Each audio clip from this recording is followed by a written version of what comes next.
Greetings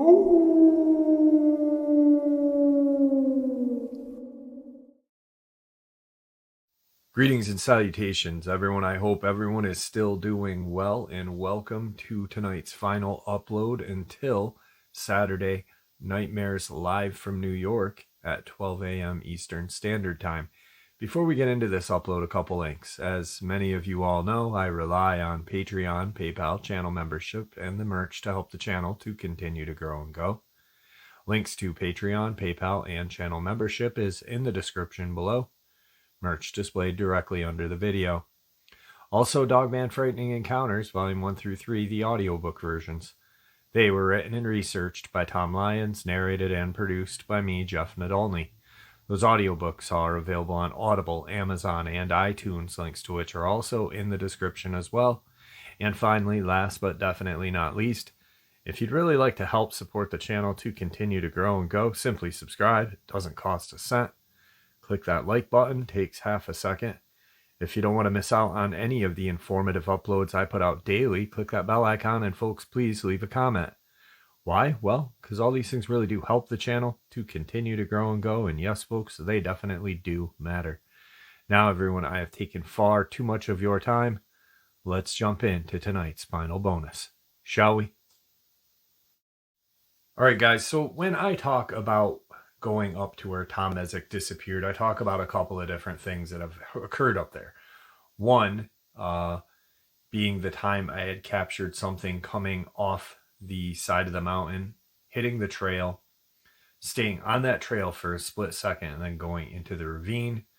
Two, the incident that I was propped up on some boulders, narrating some encounters in front of the camera, and something came smashing through the trees behind me, which I caught just audio of because the camera was positioned on me and not behind me.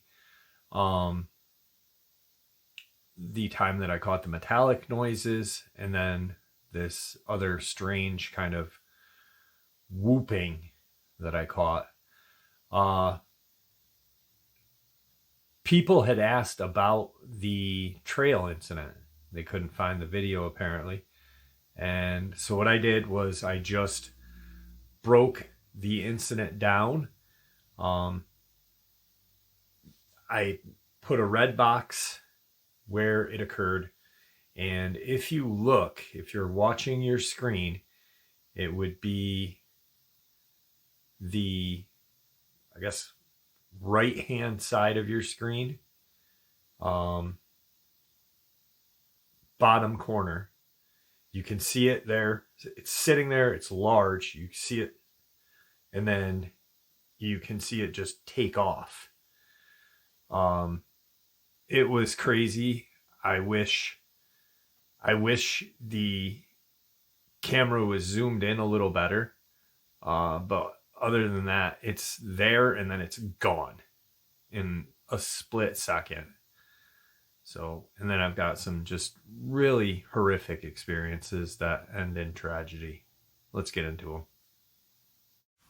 Before we jump into the encounters, I broke down the section of video where I was up where Tom Mezek disappeared, and as I'm walking, I stop and say something about the mosquitoes and then talk about where I'm heading. I'm looking straight ahead and I see this large black thing run across the trail in front of me and go down into the ravine. Apparently a few people couldn't see it, and I did put a timestamp in. So what I did was I blocked the area where the creature is. You can see it's there, it moves, that's gone, and then there's nothing in that area. I know what I saw yesterday, and I've shown a couple of people that, you know, my daughter's boyfriend, my dad was actually told me not to go up there anymore, and I was like, I have to. I don't know why. But anyway, here's that video clip, and then right after that, some very tragic encounters. All right, so we're coming up to it.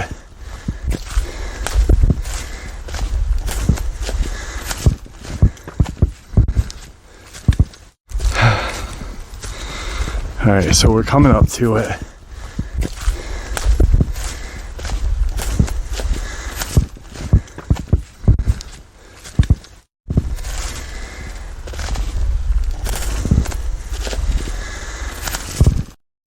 So there's the video clip of what booked it across the trail. I hope you guys have an easier time seeing it with the red box. Once again, I mean, I wish there were people with me to, I wish everyone that's seeing the video could have been there with me. So, I could have seen other people's kind of demeanor, it really was a fear heightening experience, to be honest with you. It was, I don't even know, really interesting. Was it a Dogman? I don't know. Was it a Bigfoot? I don't know. I know it wasn't a coyote because it was way too big to be a coyote. Could it have been a bear? It might have been a bear. Either way, a bear crossing the trail that close to me is terrifying as well. So anyway, here's some very tragic encounters that do end in tragedy. Check them out. Today's first Dogman encounter. In Elkhorn, Montana, in the year of 1998, a small dairy farmer named Scott woke up one March morning to go out and do his chores.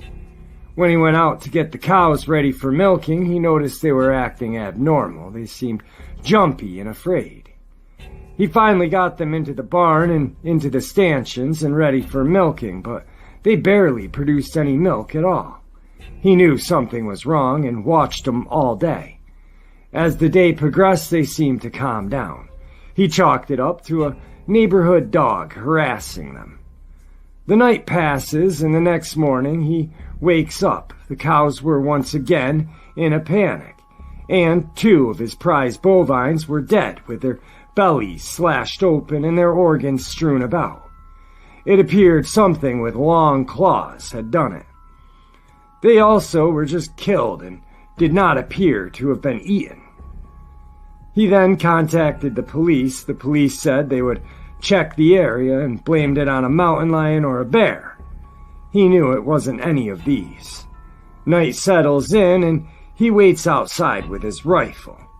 The night moves on and he hears the grass rustle, thinking he was going to see a dog or possibly a mountain lion. What he does see rising out of the field is a hulking monster, at least 6 feet tall. He describes it as a cross between a man and a wolf, with a human body and a wolfish head, glowing red eyes, a broad forehead, and a long snout with huge teeth protruding out of it. A massive chest and muscular arms, long hanging past its knees, with sharp claws at the end. Huge paws where its feet should be, but no tail. The creature took a step towards him, and Scott took aim and put a bead on its head. According to folks who knew him, he was an amazing shot. When he fired, the Dogman moved quickly and let out a yelp that he described sounded like a hurt dog. The bullet ripped through the creature's bicep, and the beast fled into the field on 4 legs. The Dogman came back throughout the year, but not every night. Scott then started to stay up at night and sleep during the day. He diligently protected his cows and farm. His friends were concerned with his health and safety and thought he was getting plagued by a deformed bear. Scott's body was found lifeless between the barn and house, face down. Long claw marks along his body and his legs were slashed to pieces. Some of the surviving cows also had deep gashes on their body as well. Police found prints that resembled canine but were over 6 inches across. The police closed the case and labeled his death, caused by apparent bear attack. Tonight's second encounter was sent to me from a subscriber. At the time of my encounter, I had just purchased a house in Phillipsburg, New Jersey, May 5th, 2017, off exit 3 on Route 78, 5 minutes from Pennsylvania. My job at the time was 90 minutes away in Hackensack, New Jersey. I worked for a Home Depot at the time, 5 a.m. to 1:30 p.m. One day, early in November 2017, I was making my way to work. I left the house around 3:15, making my way to Route 78 eastbound, which is about 5 minutes from my house. Once on 78, I was in the fast lane, traveling about 75 miles an hour. At the time, I was driving a 2010 Chrysler Sebring. So I was about 50 feet behind a pickup truck who suddenly came to a stop. So I slammed on my brakes, swerving into the middle lane. Just as I clipped this dog on the right side of my bumper, never lost a stride. It looked like a dark brown German shepherd, 4 feet tall and on all fours. I rolled my window down to see if it was okay, and then it turned around and stepped onto the pavement. The pickup truck already peeled out, so when it started approaching me, I took off too. The next week, I got rid of that car and bought an SUV. A month and a half later, strange things started happening around my house. Tapping on my kitchen window, light scratches on the siding. It had been going on for every day for about a couple of weeks. Then one night, I was up late, about 11 in the night, doing dishes. I had a feeling I was being watched. When I looked out the window, I saw 2 amber eyes, leveled with me, looking at me, standing outside of my window. I got so scared my legs gave out on me. I couldn't move and I couldn't scream. I didn't own a gun at the time, so I started leaving my house with a 24-inch sword with jagged edges for sawing things. One day I was running late for work and it was raining heavily outside. I didn't leave my house until about 3:45, and I left my sword in the house. I was rushing to my car as I felt this primal fear come over me, so I turned around and the same dog that I hit a few months back was standing 20 yards from me. Me a few feet from my car and my sword in the house, I knew I wasn't gonna make it. I'm paralyzed with fear as it slowly approached me and stopped about 10 feet from me. As if I wasn't already terrified, it did something that would push my fear to its limits. It stood up on 2 legs, 8 feet tall, as I felt like a 5-year-old child looking up at an adult.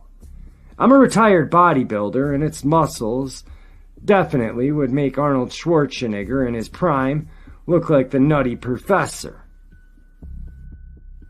I was terrified and astonished at the same time, me being a retired bodybuilder and witnessing the perfect physique. I estimated its weight at 600 to 650 pounds. He looked at me like, "Don't forget what you did, I'm here for my payback." Then emitted a light growl that rumbled in my chest. Then he showed me its razor-sharp teeth and I soiled myself. Then it got about 5 feet and growled. I dropped to my knees and was praying that my death was quick. I looked to my left where the street was, and a patrol vehicle was making its rounds about 150 feet away. Yes, I'm safe. No, he never stopped. I'm crying now, and it was enjoying every moment of it. I was at its mercy, and it knew it. The patrol vehicle made its way back and hit the Dogman with its spotlight. It looked over to the cop and me and gave me an impression. I think I made my point. Jumped on my roof, went through my back, and took off in the direction of the woods, which would be a quarter of a mile away. And one thing I forgot to mention. There are houses everywhere. The cop exited his vehicle with his gun drawn. "Sir, are you okay?" "What the fuck was that?" Do you need medical attention?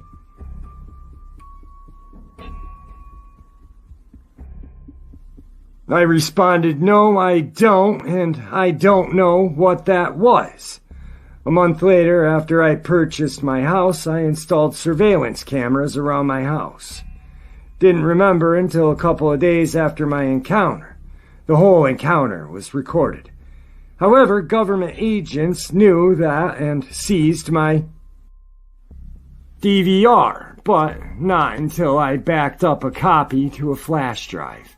It's been 2 years since this encounter, and I feel like I'm still under surveillance. If you have any further questions, I'll do my best to answer. You know I asked a couple of questions. First question. When you said you feel like you're under surveillance, by whom? The government or the Dogman? Second, how did the police officer act? His answers. The police officer ended up calling medical services for me. I was in a trance-like state it took me 15 to 20 minutes to come out of. So he came to the hospital to question me after I regained my senses. He said when he first drove by he saw 2 people in his peripheral. As he got further away, he played these images in his head. When he realized the size difference wasn't normal, that's why he turned around and headed back towards me. As he approached, he thought he was looking at a Bigfoot until he saw a tail and a muzzle. He said he didn't have enough firepower on him to engage it. He was relieved that it decided to leave. His description of the Hulk with a wolf's head. He reported what he saw to his superior, and a couple of days later, plainclothes agents showed up at my house, questioned me profusely, and demanded access to my DVR and said what I saw was a bear that wandered into town and it'll be in my best interest not to tell anyone. I would see blacked out SUVs on the corner of my street for about a month, and every now and then they would drive by. What they didn't realize is 4 hours prior to them showing up, I backed up some footage on my DVR and USB. The government is well aware of these creatures, and they are tracking them, because a few nights after the incident, a black helicopter flying over the woods for 2 days. Alright guys, I hope you enjoyed this final bonus of the night until tonight's live stream. I'd like to thank you all for supporting the channel. Your support is what continues for this channel to grow and go, and also what makes it a place where people can share their experiences, ideas, and theories with no ridicule, no judgment, just treated with the simple respect that they deserve. With that being said, stay safe, happy, healthy, and ever vigilant, keeping an eye on our children, pets, family, and friends. These creatures are real, they are out there, and they are dangerous. Share this information with the people you love and care about, and it may just help save their life someday. Until next time, never stop asking questions, never stop searching for the truth, and God bless.